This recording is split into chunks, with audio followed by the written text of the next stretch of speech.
Бер. Келді. Пас бер. Өй! Келіп тұрған доп еді ғой бар адағы. Бұлар да ойнай алмайды, біреулерді ойнатады ғой. Менділерді қоспай ма? Не? Қазақша мультфильм тозылып қалған ба? Немене бәле? Қазір аға шынымен айтайын, жағымпаздардың заманы. Қазір бір достар шаған кепше, мә сен құрметтеймін деп жатса біліп ал. Сенде, значит, бір оған пайдалы бір зат бар. Ол соған кеп тұр ол. Ал қараңызшы, намаз. Пайғамбар сам айтып отыр ғой, намаздан кейін жасаған дуа қайтарылмайды, жігіттер. Бүгін Астанада ауа райының қолайсыздығына байланысты бірінші ауысымның бұлар да отырып алады тағында жылы жерде. Етіргі айтпайсыңдар ма, соны қам жасайтын еді ғой. Олар болып бояу сіңгенде жаңалыққа шығарады бұлар да.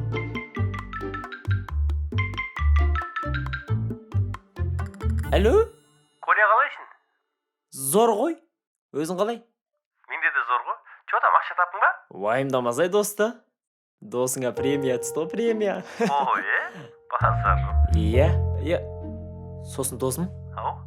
Күнде лақатырым болып кетті ғой, бүгін бір казиноға бар, өзімізше дем алмаймыз ба, а? Айтсаң болды ба, ауырым? Болмаса орталыққа барамыз ба? А? Орталыққа деймін. Болды, хорошо, Досым, хабарласам онда өзім. Давай.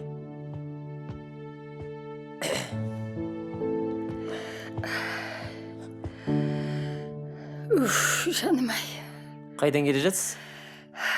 Дәрігерден келе жатырмын. Не дейді олар тағы? Кальций жетіспейді дейді. Ой, мам. Соларға әлі күнге дейін сенесіз ба? Олардың бар мақсаты мына адамдарды сындыру ғой? Енді қайтем енді. Аяғым қақсап сыздап бара жатса. Сосын оның еміне 20-30 мың ақша керек екен. Ой, адам өзі ақша таппай жүрсе. Бопты, Құдай қаласа, көреміз. Кешке бәрі ойдағыдай болып жатса, ол жалы келем. Дәрі-дәрмегіңізге шоталдан беремін ғой.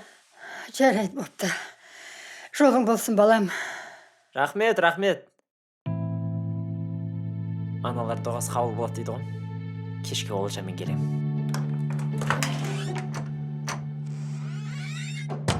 Болды, бақа уайымдамасай.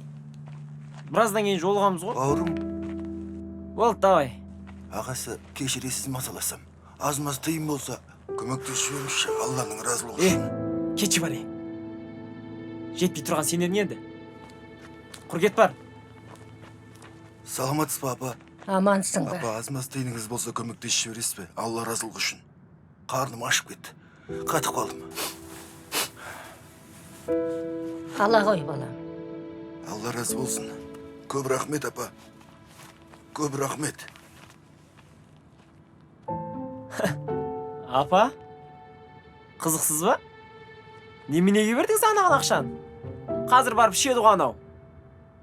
Қарағым, тамақ шеме, жоғарақ шеме, арғы жағына өзі жауап береді. Садақа берсең, еселеп қайтады деген балам. Онда анау қолындағы 500 теңгесін алып қалып 5 теңге бере салмадыңыз ба? Анау магазинге қарызым бар еді, әйтпесе оны да бере салатын едім. Негізі бар ғой, апа. Садақаны жұма күні берсе көп сауап жазылады деп естіген мен. Негізі қайырымдылықтың кестесі болмайды, балам. Олай қателеспе. Кейінгі кезде уағыздан жіберетін болса, апа, жасың келген соң барын түсінесің, балам. Ой, Құдай-ай, қайда түсіріп алдым, қалтама салған сияқты едім. Опа, апа, не болды, жаңа алғашқа берген 5 теңгені іздеп жүрсіз ба? Жоға, әлгі 5000 теңгені қолыма ұстап жүрген сияқты едім. Білмеймін ғой қайда түсіріп алғанымды. Ой, не қылдыңыз? 10 есеге көбейтем деп, 10 есеге азайтып алдыңыз ба? Колежан, Оу.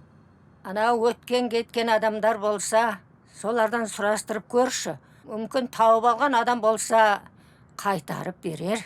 Ой, апа, ол ақшаңызды ұмытыңыз болды. Қазір мына заманда біреудің затын тауып алып, әкелетін адам жоқ қой қазір. Ой, енді қайттым.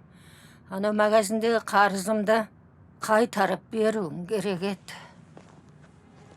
Апа, менде бір идея бар. Апа, өткенде анда Сәкеннің баласы велигін жоғалтып алды ғой. Сол кезде біздер болып анау жақсылықтың магазиніне хабарландыру деп қойғанбыз. Ертесіне велигін тапқан жігіт әкеліп берді. Мүмкін солай істеп көрерміз.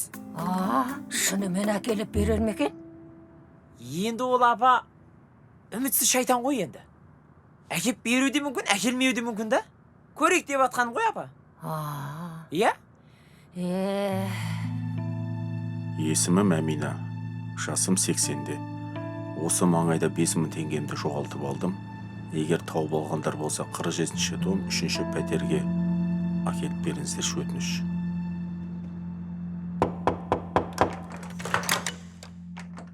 Сәлеметсіз бе? Сәлематсың ба? Әмина дегенсіз бе? Иә, жайшылық ба?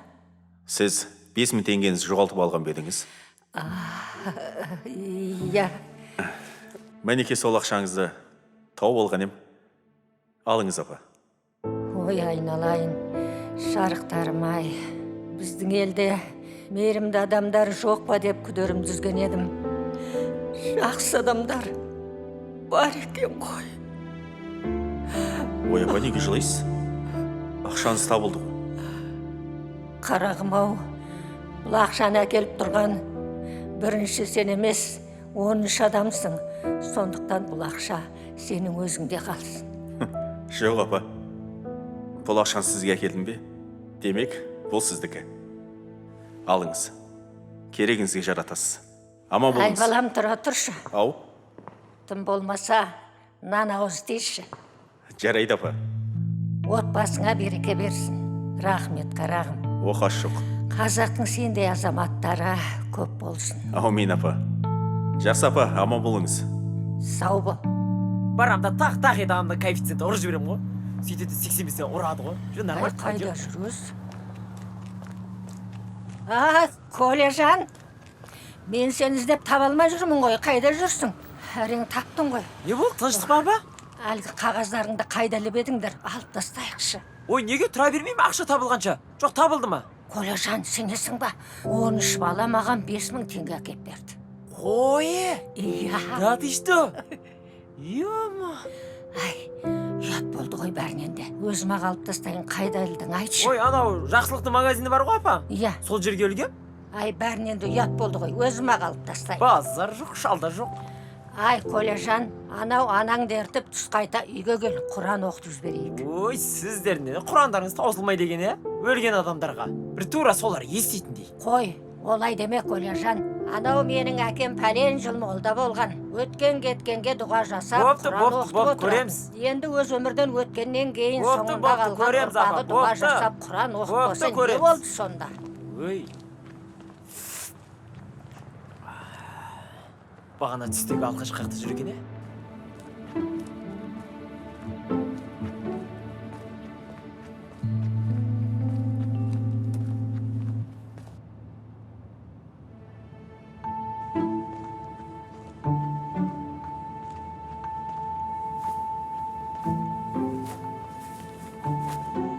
Сол өздеріңе айтайын.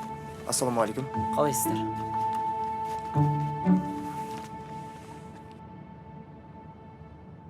Садақым қабыл болсын. Бауырым,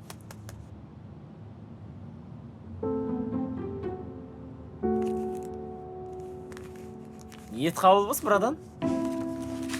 ей, ол негізі менің ақшам емес еді. Кімдікі болса да ниет қабыл болсын да. Сонда кімнің ақшасы? Сенің ақшаң. Жаңа ана жерде. Қалтаңнан ақшаны ала бергенде. Түсіп қалды. Ей? Брадан, бағанан бері айтпадыңыз ба? Ой, мен сіздің ақшаңыз екен деп салып жібердім ғой. Енді айтайын дегенім сол еді, өзің ғой, сразу салып жүрген. Ренжіме енді. Не істедіңіз, братан, ақша жоқ кезде? Айып етпе енді. Әдейі істеген жоқсың Мамашканың ғой. дәрісін алам деген ақша еді.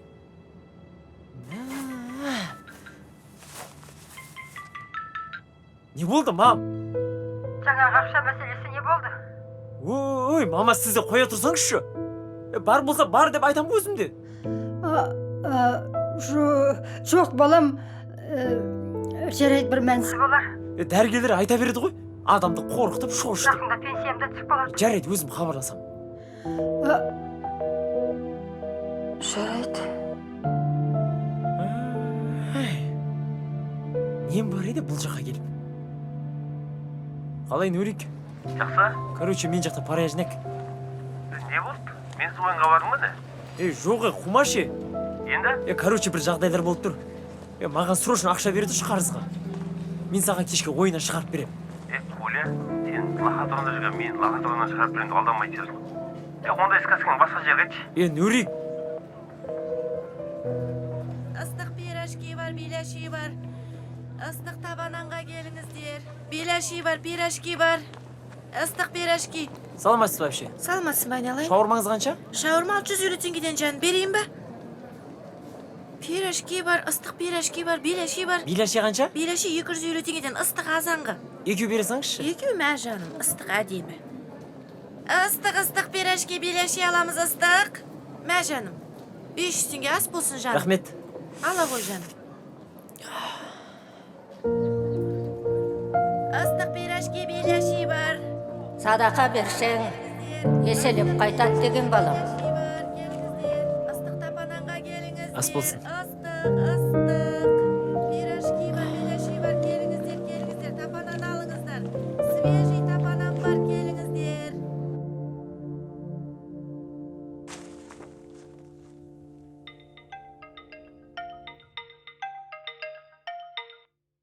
Ау, балам? Алло? Мам? Ау? Мама, бағана өзіңізге дөрекі сөйлеп қойғаным үшін, сол үшін мені кешіріңізші. Сіздің еміңізге қалай да болсын мен ақша тауып беретін болам. Ой, балам, уайымдамай-ақ. Қой дедім ғой, пенсияны күте салам. Жоқ, мама. Сіз қаражат жағын уайымдамаңыз, жарай ма? Жарайды.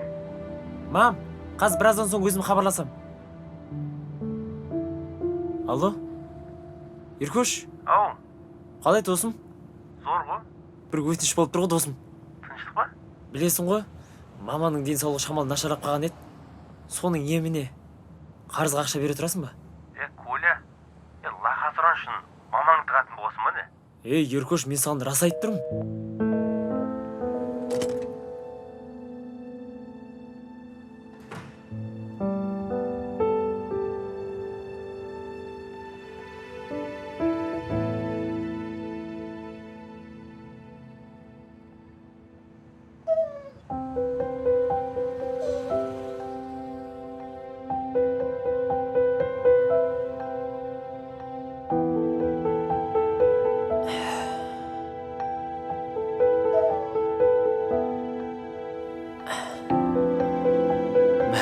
Же ғой.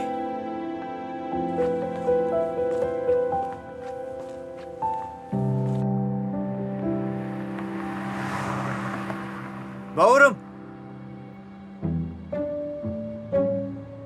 Қош, братан, басқа ақшам жоқ беретін. Айып етпе, бауырым. Жаңамның ақша сенікі деп сразу айтуым керек еді. Кінә менен. Болар нәрсе болды. Бояу сіңді. Болды. Өкінген не пайда? Сен не? Жаңағы салған садақаңа қиналып тұрсың ба? Негізі сол соңғы ақшам еді. Бірақ мәселе одай емес. Енді айтсаң? Негізі мамам ауырып жүреді. Соған алатын дәрі-дәрмектің ақшасы еді жаңағы. Енді қайдан табарымды білмей тұрғаным. Иә, мен кінәлімін. Айып етпеші, бауырым. Айып еткенде, етпегенде болды ғой, болар. Онда менен саған көмек болсын. Менің досымның бір жеке клиникасы бар. Мүмкін анаңды сол жаққа апарып көрсетерміз. Дәрігерлердің бәріне көрсетіп қойғанбыз. Сол дәрігерлер дәрі алсын деп бір-екі дәрі жазған екен. Соны алатын ақша таппай тұрған жоқпын ба? Иә, мен сен жақсы түсініп тұрмын. Дегенмен де анаңды сол жерге апарып көрсетейік. Мүмкін дәрісіз ақ шешілер. Егер шынымен де дәрі керек болатын болса, онда өзім көмектесем. Әзілдеп тұрсыз ба? Ана деген сөз айтылған жерде әзіл бола ма? Шын айтып тұрсыз ба? Әрине. Ассалаумағалейкум, братан. Уағалейкум ассалам. Жүр, машинаға отыр.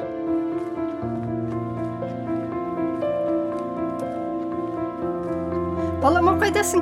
Ой, міне келе жатырмыз, мама. Мен күтіп тұрмын ғой есік алдында. Шамал, сабыр қылсайшы, дворға кіріп келе жатырмыз. Қара машинаны көрдіңіз бе, қарасайшы. Қайсысы? Міне.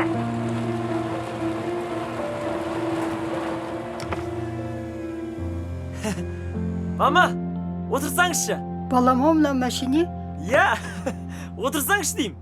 Қайда барамыз? Ой, больницаға барамыз, сізді көрсетеміз. Ой, қоя сал дедім ғой. Пенсия алған соң барам ғой. Сәлеметсіз бе? Сәлеметсің бе? Дос бол деген досым. Отырыңыз. Ой, ыңғайсыз болды ма? Рахмет, айналайын. Кеттік.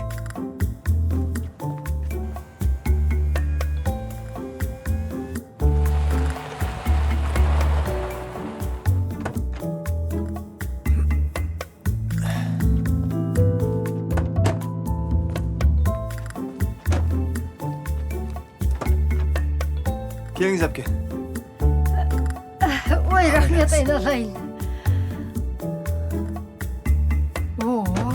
Міне осында білікті мамандар жұмыс жасайды. Қазір сізді әп-сәтте қарап береді. Ой, жақсы болды ғой, айналайын. Жүріңіз.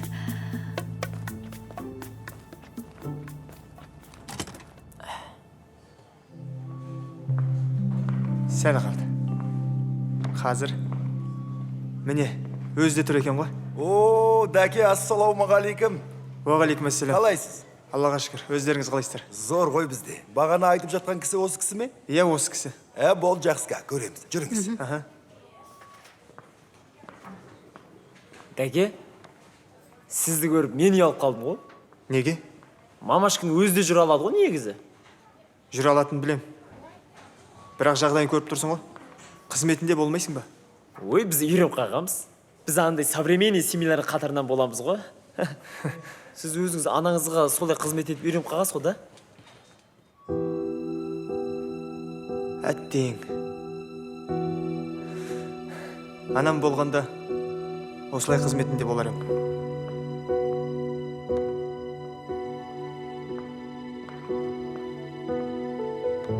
Әпке, міне, көрдіңіз бе? Қорқатын ештеңе жоқ. Уайымдамаңыз, бәрі жақсы болады. Мынау емдік шөптен жасалған дәрі. Осын сізге берем, сіз азанда кеште тамақтан кейін ішетін боласыз. Ертесіне аяғыңыздың қақсағаны қояды. Ой, рахмет. Ем болсын.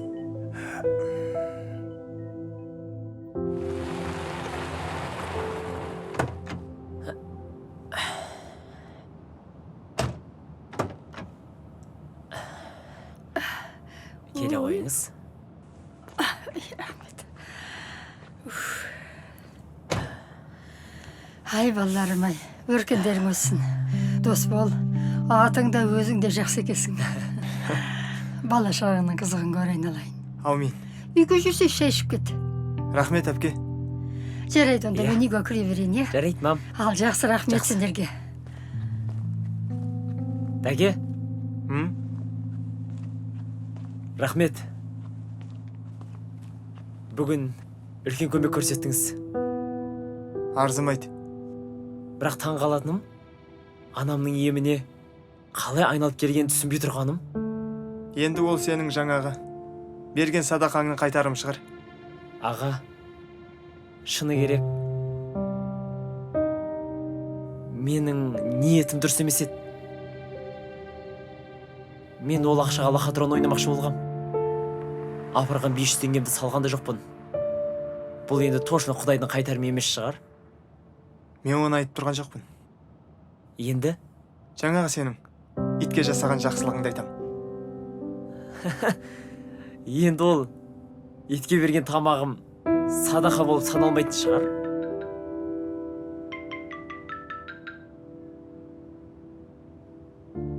Кезінде күнәсі бір көп әйел құм далада қатты шөлдеп келе жатып, ай далада бір құдықты көріп, қуанып, құдықтың суын ішейін десе, құдықтың не арқаны, не шелегі жоқ екенін көріп, амалсыздан киімнен арқан жасап, амалдап құдықтың ішіне түсіп, шөлін қандырып шықса, шөлде өлейін деп құдықта айналшықтап жүрген бір итті көріп,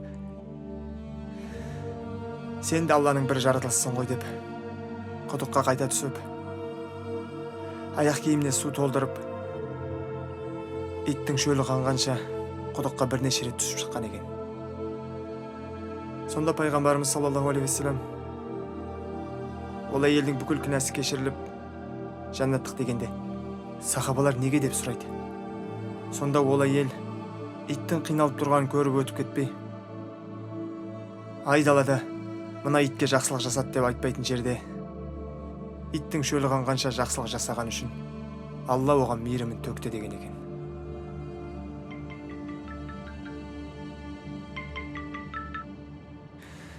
Неге алмайсың? Үйге жаңа ғана кірді ғой. Қазір кіргеннен кейін сөйлесем ғой.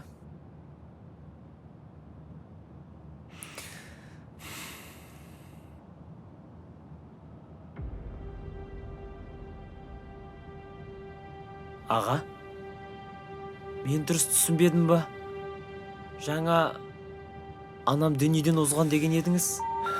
Абонент байланыс аясынан тыс жерде дыбыстық сигналдан соң хабарлама қалды. Иә, анам дүниеден өткен. Өмір бойы анама қанша қоңырау шалсам да оған бармайды. Анамның қанша қоңырауын күтсем де маған хабарласпайды. Сондықтан да анаң қоңырау шалғанда қандай жағдай болмасын, қоңырауын көтер. Себебі бір күні болмаса бір күні сол анаңның қоңырауы тоқтауы мүмкін.